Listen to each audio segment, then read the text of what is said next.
Well, it's so exciting to see all of you here, and being the shaman that I am, I made sure that we opened sacred space in the room before we began our day here. So feel that you're in a safe place here and that we are in sacred space. And I also really appreciate the presentations of James with him bringing out that everything out there that we want to create is there available to us. We just really have to step into it.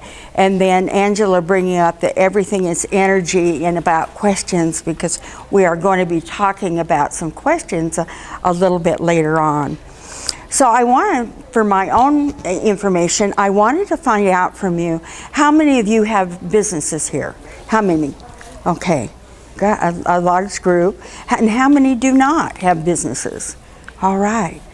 Well, how many of you would like to have a better relationships in your life?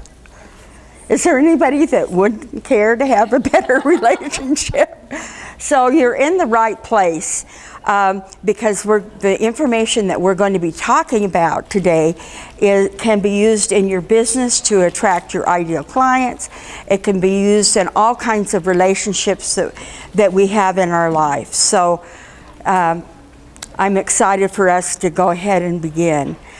So we're going to be talking about, there's many ways to raise your vibrations. And what I'm going to be focusing on today is how to raise your heart vibrations. But I do have at my table some of the essential oils that you can try that are other ways to raise your vibrations. But this session is on how to use your heart to raise your vibrations.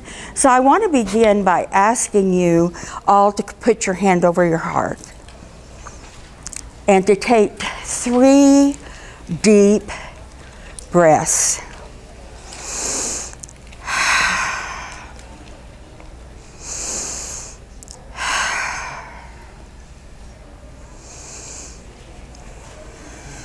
That's right.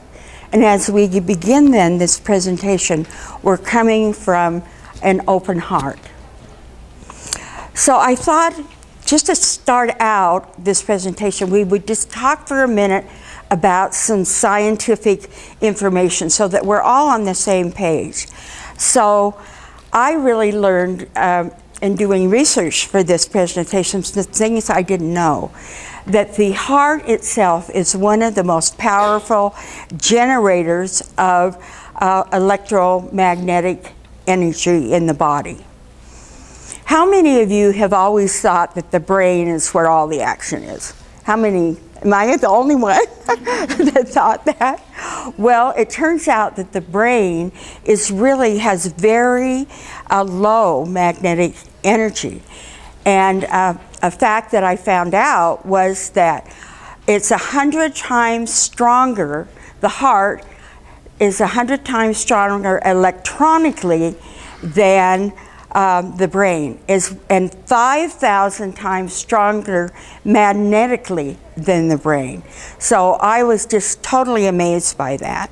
So it really brings to mind how important our hearts are.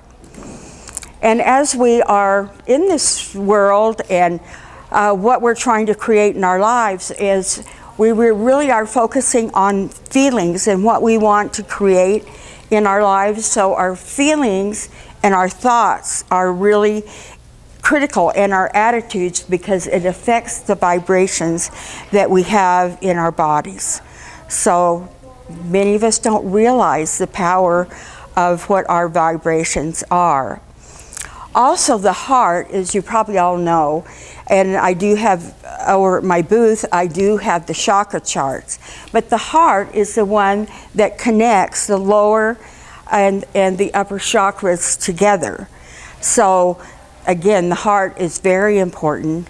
And what are some of the thoughts that you might have just quickly about the heart and the power of the heart? What do you think the heart represents? That's where your emotion comes from. Where your emotion comes from? Okay. And that creates more manifestation. Okay. What else is the heart? Yes. It's like you said, the heart is the most powerful creator. Right, the most powerful creator. So it's really about love and compassion and universal unconditional love. Yes? Our connection to our spark of the divine within. Yes, with the divine within. So I think that brings also, it's really, oh yes. Our heart also connects us to others. Yes, and so we're going to be talking about that because how many of you have heard about heart math?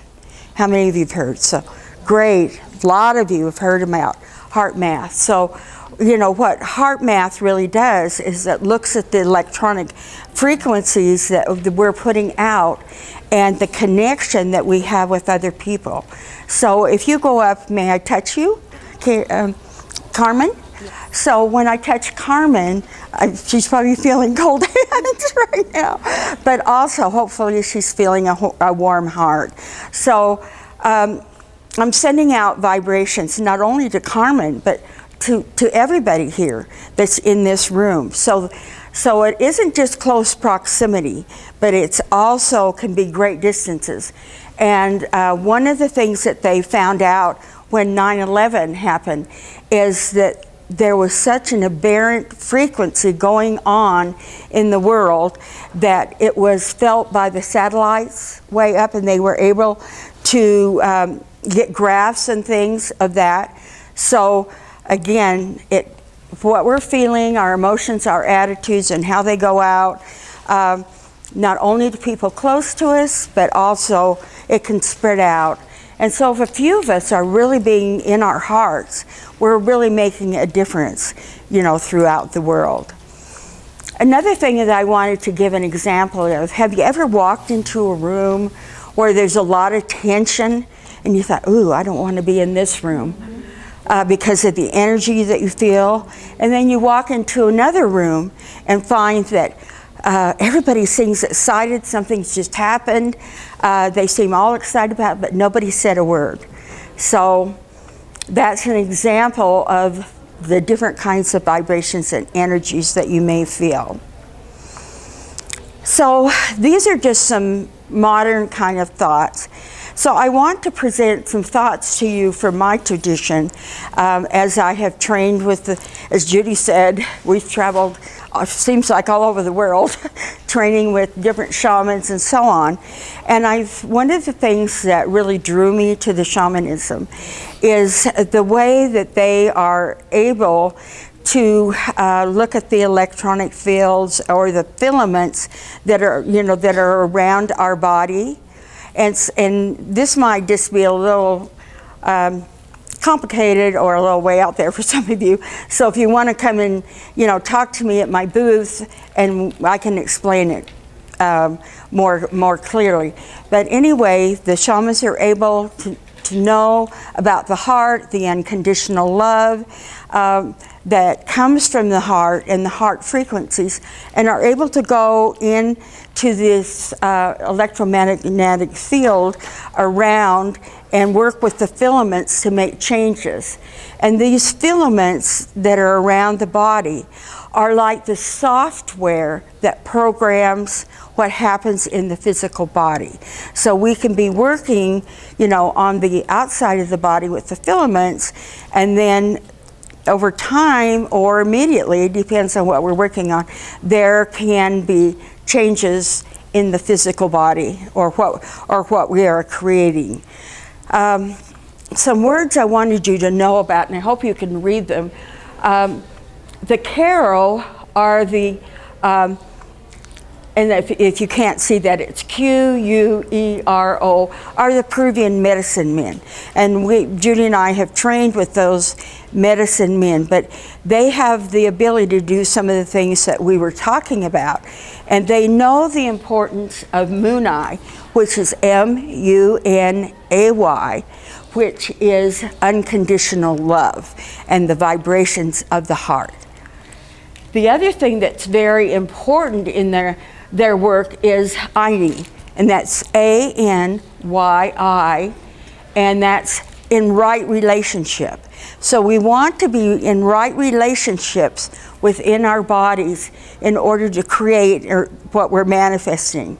And so it's right relationship with your head, your heart, and your solar plexus in the abdominal area.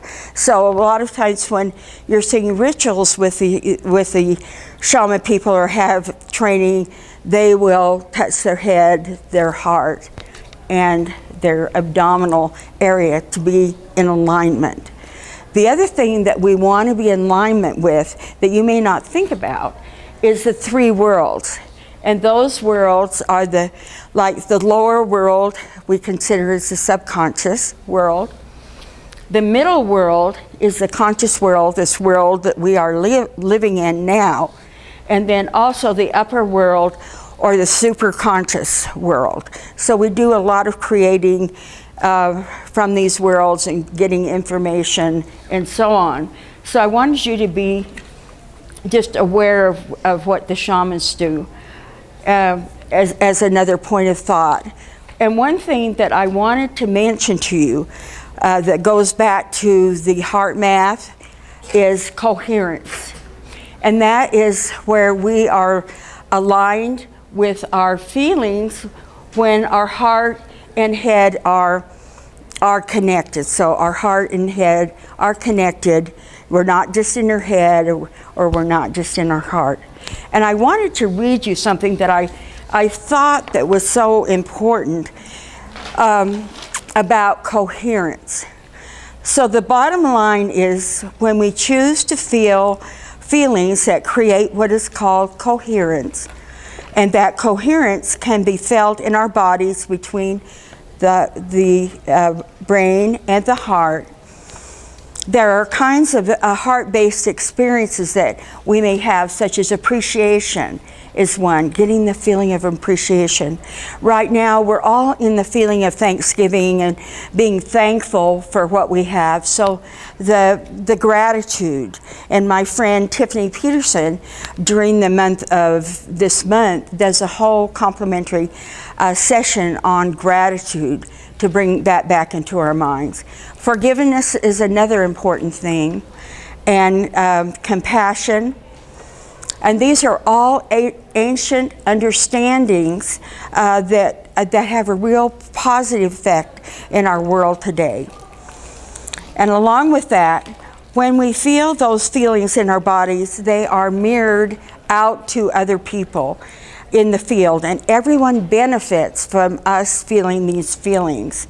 And so we're being in coherence and understanding the field is a conscious choice. So we do want to make a conscious choice to be in this feeling and making changes in the world.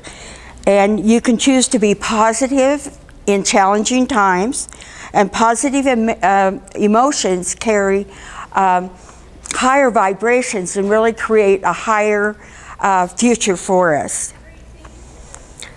So that kind of closes this part. We've talked about heart math, and we've talked about the practices of the shamans. And so I want to invite you to doing an experience with me.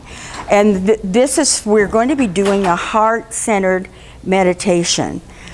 So I just invite you to get in a comfortable position in your chairs. That's right. And if you want to start by putting your hand on your heart just for now and taking 3 deep breaths to open our hearts. And I'll let you do that on your own. And we will begin in a minute.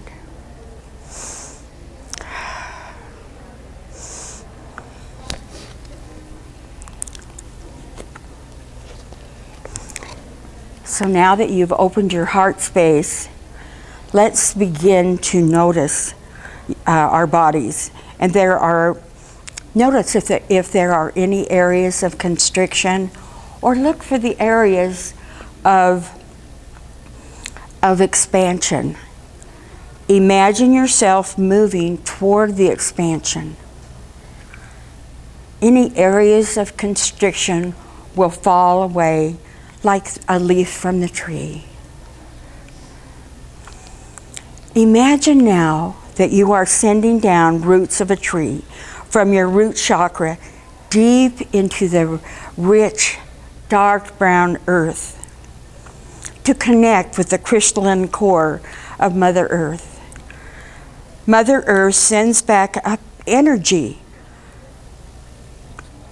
to your root chakra, which continues to your sacral chakras,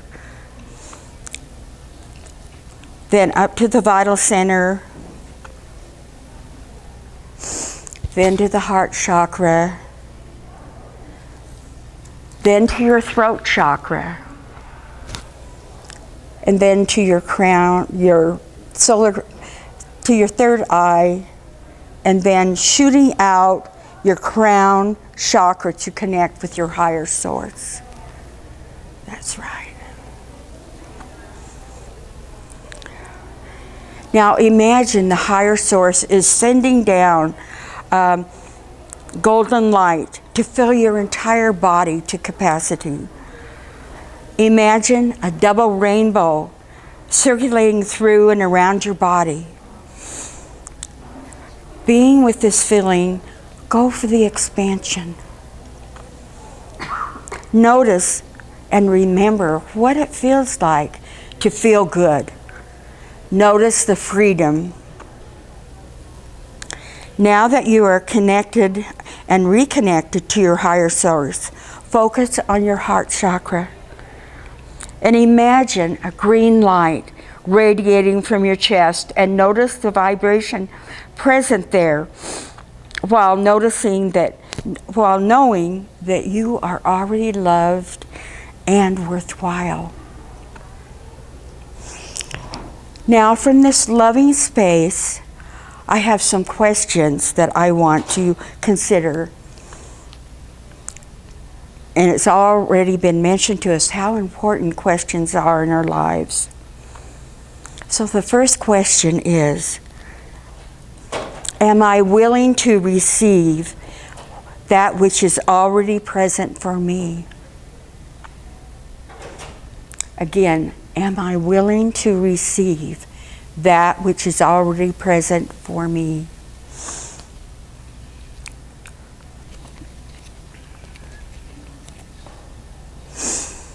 Letting that knowing guide you to the passion of your heart. What is it that you are passionate about? Again, let knowing guide you to the passion of your heart. What is it that you are passionate about?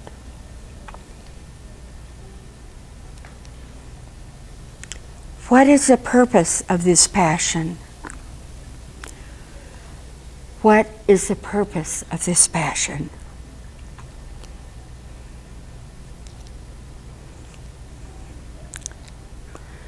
Having identified the passion and the purpose of your heart, what are the gifts and talents that you already possess to give life to the passion and purpose of this world? Again, having identified the passion and purpose of the heart, what are the gifts and talents that you already possess to give life to the passion and purpose of this world?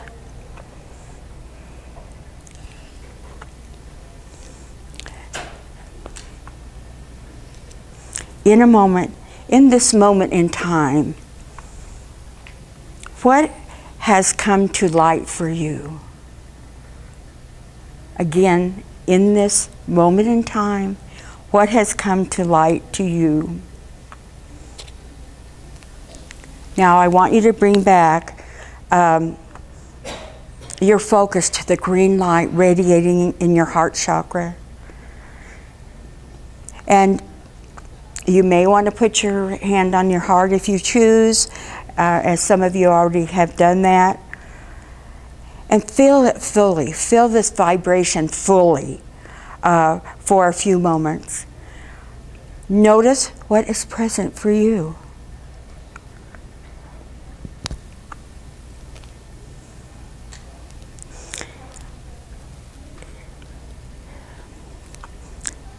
in a moment, begin to notice the air around you.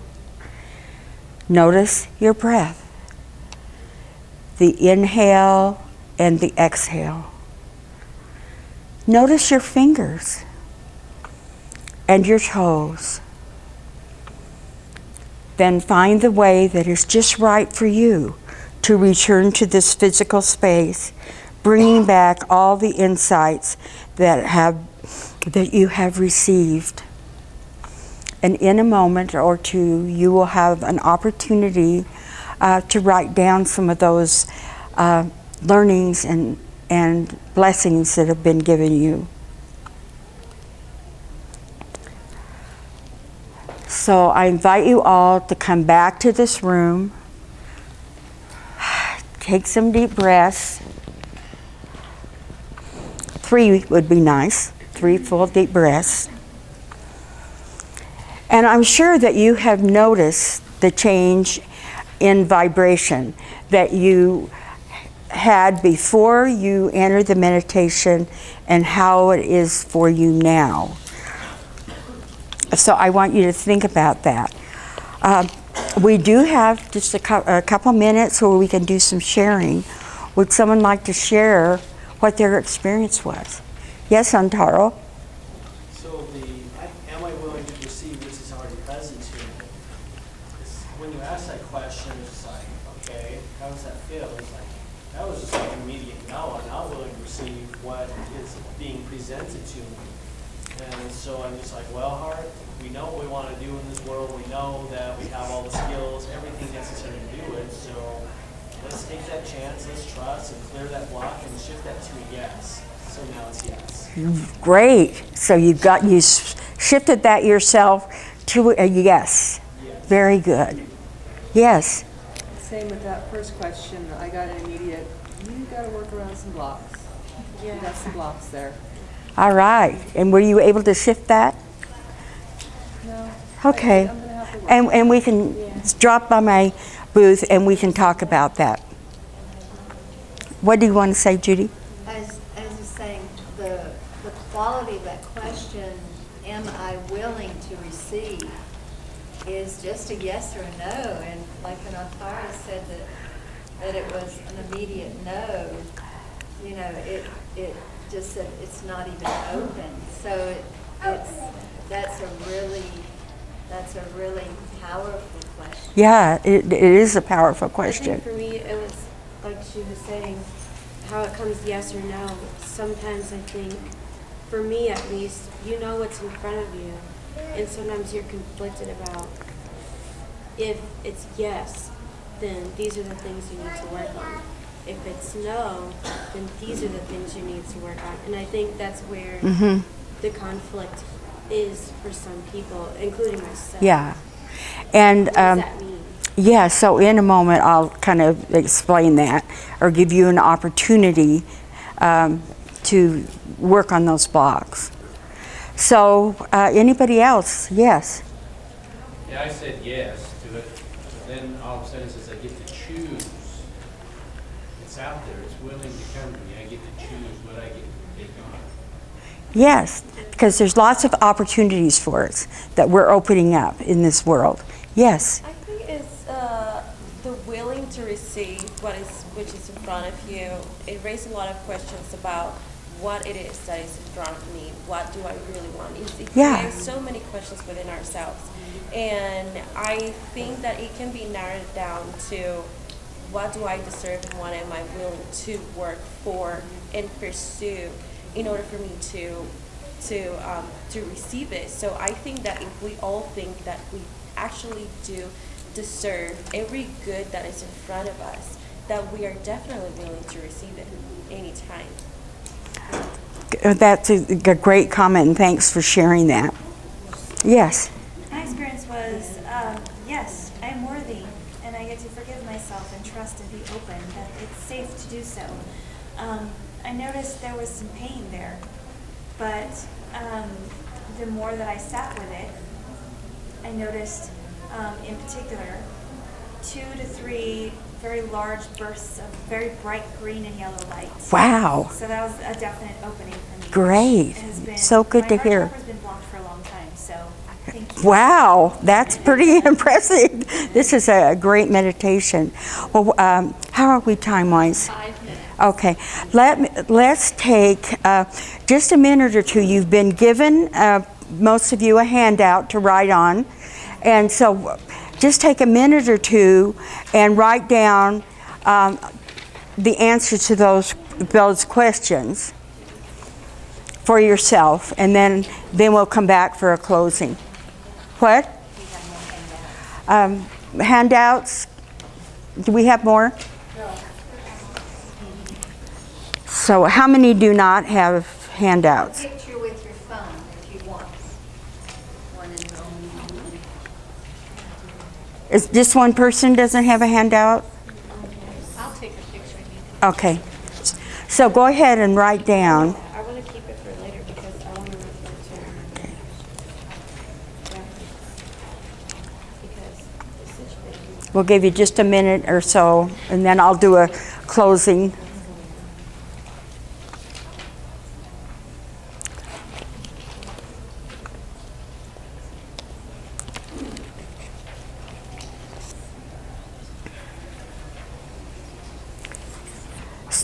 So just as you were writing down what you got, I wanted to give a gift to you. And my gift to you is, and some of you do have questions about what you got, and in order to help you get clarification and focus about what happened during the meditation, I am offering to the first 10 people that fill out the small attached form to the back of that, a complimentary guidance and breakthrough session with me. And so if you will fill that out, if you're interested, and bring it over to my desk here or give it to one of my assistants, I will give you a call and we'll set up a time for a telephone conversation where we can help to give you clarity and focus. So I hope that you will, take advantage of that, and I'm looking forward to you calling me, actually, to working with you. And I just want to tell you all how much I've appreciated you being here. I really felt like I was with heart-centered people and really was feeling the greatness within you. So thank you for coming. Go Quantum, dude!